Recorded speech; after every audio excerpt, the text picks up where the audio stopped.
That's close enough.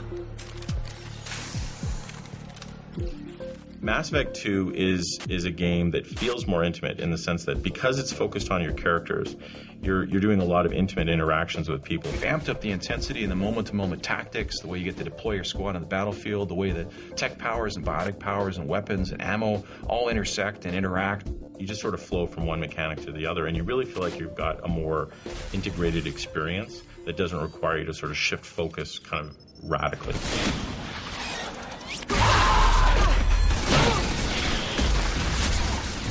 That mech's got heavy armor plating. Those Quarians never stood a chance. This is gonna be one tough son of a bitch to take down. There's an intelligence and a logic to the world. It feels thought out. It doesn't feel like they're just making shit up as they go along. We've put a lot of effort in making sure that the world feels alive. So, I mean, you walk into a room, you're going to see people having a conversation. They're going to be over, chopping up monkey parts at the butcher's. All of these things create this world that starts to live and breathe and has some weight and has some credibility. And suddenly, you're not just playing a game, you're in that world. It really shows sort of the thoughtfulness behind the development of the game and that real sense of this is my own personal story. I'm not going to have an experience like anyone else who's playing the game. It personalizes it for people. They get more involved, more investment in what's happening around them. The technology has come so far that we can replicate a human in a video game. You're playing seemingly actual human beings that carry emotions, have thoughts, have personalities and different character traits. The conveyance of emotion and the conveyance of actual thought versus what a character is saying via facial expression is pretty incredible. The key to acting is in the eyes. They went to great lengths to actually articulate and differentiate people's eyes. We had a eye strike team that spent months on just the eye noise. So shaders, lights, rim lights, getting depth in the pupils because you end up looking at them and if eyes are wrong, everything else will feel wrong. I just want to give your story its due. What, so you can try to do another smear job on me? I wish I'd done that the first time we met.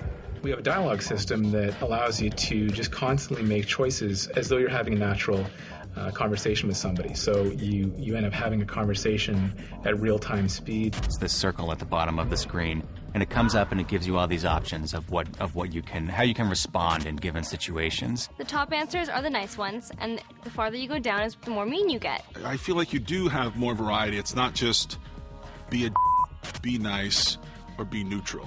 I feel like there are other shades of gray in there. There's a lot of times that you'll get some dialogue options that are just hilarious, and you kind of just want to pick those just to see what happens. Stand still. Try it and you'll be scanning the inside of your colon. I'd almost pay to see that. And when you click the joke, you kind of feel like you made the joke, and it's one of those.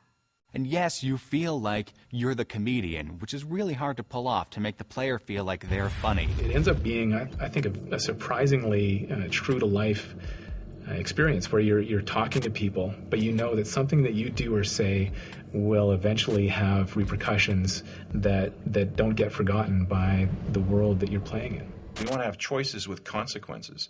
And we want to see those choices unfold in a variety of ways. They're going to impact the moment-to-moment, the tactical things, the way combat unfolds, the way that a character reacts to you, the way that they look at you. The small details matter. Sometimes it's like, well, I'm going to make a decision, and if I fail to act, that decision passes you by.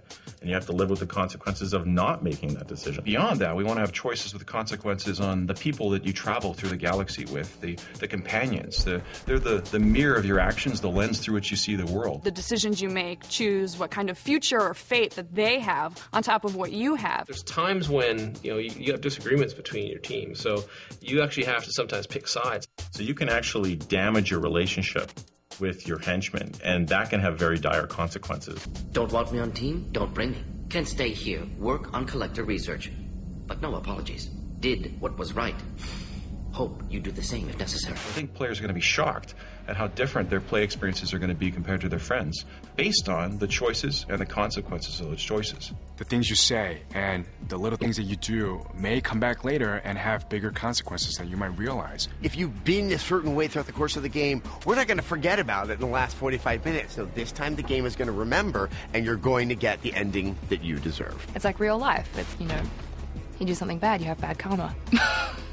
Those decisions that are a butterfly flapping its wings that are going to eventually turn into a hurricane in the 5th act of the game is just, where's that hurricane going to go, and am I going to be killed by it? Death is a really important theme of Mass Effect 2. You start the game dead, and you can finish the game dead. And that shocked a lot of people.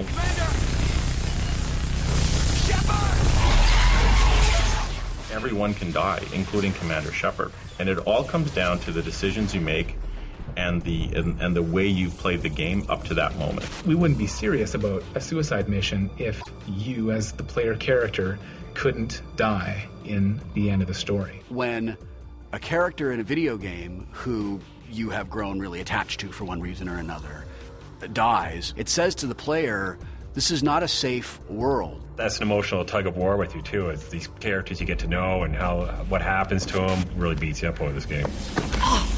Find peace in the embrace of the goddess.